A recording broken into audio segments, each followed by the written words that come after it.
Obviously, it's a very difficult place to come to. Very, very proud of the good account of ourselves we gave and the quality of football. It's two good teams, and it's one of those types of situations where it can go either way. So yeah, I thought it was a really even contest, honestly, throughout. I'm very proud, and that can be football. Sometimes you get the right side of it in these close games, and sometimes you don't. Unfortunately, it wasn't that day.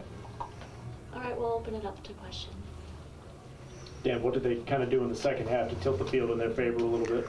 Not a lot. I thought there were spells on for both teams. I thought up to about the 65th minute, we probably shaded the second half, and then you could kind of sense the energy had shifted a little bit, so we made some changes. But yeah, I mean, it's a quick kind of off-the-cuff play, and all of a sudden the ball was in behind us, and we were a little bit disorganised in that moment. So there's always going to be ebbs and flows in these games, and there always has been when we've played them in the past. So I didn't see too much in it, honestly. And again, we have to be accepting of the fact that right now they're #1 in RPI. You know, they have proven that they're one of the best teams in the country, but I truly think we have shown that too. Chris texted me before the quarterfinal and said I would love a rematch in the final. I'll be sure to send him a text tonight and tell him I would love a rematch in the final in Louisville as well. You know, on that kind of a game, it was a perfect kind of a through ball. It's just one play that can change the outcome, right? Yeah, of course. We're a sport that, even though there was as many as 5 goals today, it's still a very small margin type game, low scoring affair. So, you know, it only takes those small moments. We had a couple of really good moments in the first half. Obviously, Sergio scored 2 fantastic goals, put us in a position where we felt like we were right in the game at half time, and honestly felt like some of the adjustments we made at half time were good tactically.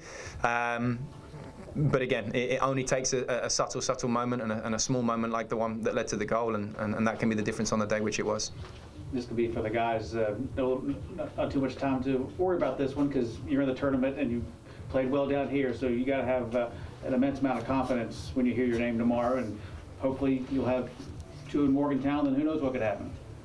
I mean, yeah, it's a short turnaround, so we'll move on for this, mourn it today, and then move on to the next game in the national tournament. Yeah, we've proved that we can play any team in this country, so I think we're ready to play the national tournament and compete for bigger things now. Sergio, how important was it to get that lead in the first half? And of course they kept chipping away, but you had a pretty good first half yourself. Yeah, of course, it's obviously nice to get like the lead on one of these games, but then we have to keep it, and we couldn't. But I'm incredibly proud of this team, and we did everything we could do to try to win the game, and now we have to move on and think of the national tournament. Sergio, your first goal from pretty far back. Was it a hopeful shot, or did you have a good look at it? Man, I meant to score. Otherwise, I wouldn't shoot it. And obviously, it was my right foot, so yeah, I'm glad it went in. But I mean, you have to try to score goals, so that's what I did.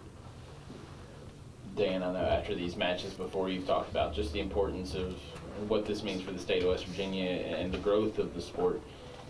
You know, have you kind of seen that continue to grow, you know, even from this match being played a couple of years ago? Yeah, I mean, I think I played in this game either 2004 or 2005, maybe, and there might have been 200 people there. So for what it is now, not all that long ago, it's just pretty special, right? I think it was really cool. I saw someone that's involved with West Virginia Soccer Association, and borderline was welling up and quite tearful just to be looking around this place and seeing what it means to so many, and seeing the fan base that now both teams have acquired, and the national recognition that we have were able to and have been able to continue to show West Virginia in a good light. So yeah, at some point, you know, it's important that I think someone like myself steps back and is proud of that achievement, and are proud of what both Chris and I have helped contribute to.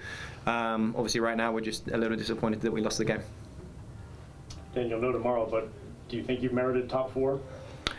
I think we make a good argument. I think we'd need some results to go our way today, quite honestly. There'll be some others that will need to have failed, and some other results of teams that we've played, the likes of Yale, Dayton, that played today, that will have needed to win.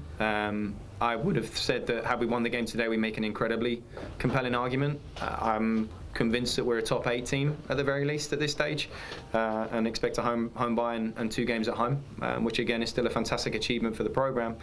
But yeah, we'll see. We'll see. I didn't know this before. Chris shared this with me before the game. But if you look at, you know, RPI and you have quad 1 through 4, Marshall have the best record in the country against quad 1, and we have the second best record in the country against quad 1. So from that perspective, we make a compelling argument, and we'll just have to see how much politicking goes in between now and 1 o'clock tomorrow. Awesome. Thanks. Thank you. Thank you.